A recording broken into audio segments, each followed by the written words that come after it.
Getting ready for protests in California, but they're also getting ready for them in Cleveland, the site of this year's Republican National Convention.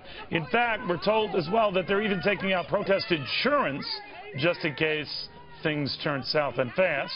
To RNC Chief Strategist Sean Spicer. Sean, are you worried that things could get unruly?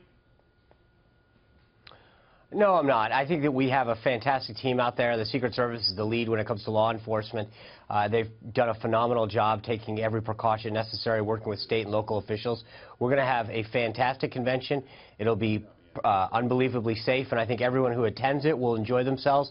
And those watching at home will see a phenomenal process unfold throughout our entire convention. We're going to have a great convention. I think people are going to be really proud of the Republican Party. You know, well, I have you here. What did you make of Ted Cruz and this Carly Fiorina announcement? Obviously, he is trying to slow the momentum of Donald Trump, but just over the course of today, as you know, Sean, Donald Trump has picked up an additional, it looks like, 50-some-odd delegates. He's closing in on 1,000 delegates, needing a little bit more than 237 to win the whole thing outright.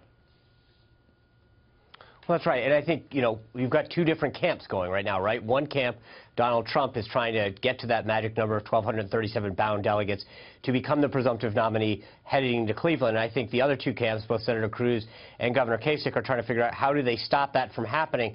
And so, announcements as the one yesterday are an attempt to, make sure that they contrast themselves with that campaign. It gives them one more surrogate on the trail that in a different profile. So, look, each of these campaigns is going to run the strategy that they need or they deem best for their campaign. But, as we head into this crucial phase, as we get into the last 10 states, you're going to see, I think, a lot of exciting things happen in the next few weeks because people are realizing that the eyes of the world are on our side and they want the attention that their campaign needs.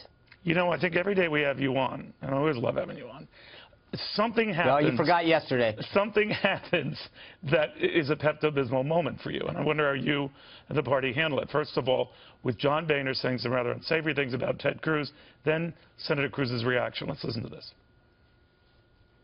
How about Ted Cruz?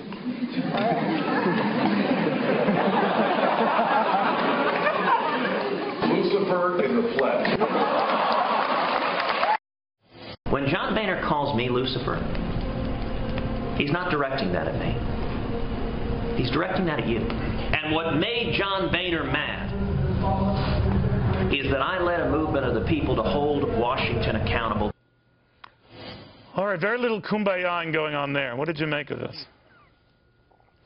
Well, I think you and I have talked about this before. I'd rather concentrate our firepower on Hillary Clinton and talk about the reason that she's so distrusted and the direction that she take this country. So I don't, whether it's any of the folks, I just think all of our comments, we should focus our fire on them and talk about what makes our party and our candidates better than her. So, I just am not a fan of that. You know, what he's saying here is he's fueling an argument, that is Speaker Boehner, former Speaker Boehner, that, left to his druthers, he would prefer Donald Trump and not Ted Cruz, saying to the Stanford Daily, I have Democrat friends, Republican friends, I get along with almost everyone, but I've never worked with a more miserable son of a bitch in my life. How does that help anyone's cause? Well, again, you're not going to get any disagreement from there. I think that we've got three candidates right now that want to head into Cleveland. One of them may clinch that 1237, the other two won't.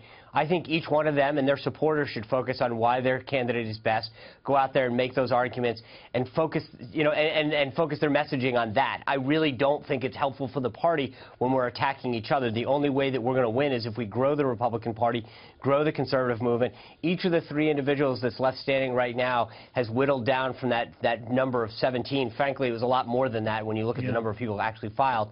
But the fact of the matter is those are the people that our voters have chosen. And whoever that individual is that carries the mantle of our nomination, we need to make sure that they've got the stamina and support to win in November. There's too much at stake, Neil, and I think the idea that we're focused on fighting each other just doesn't help. It does not, but it makes your life interesting.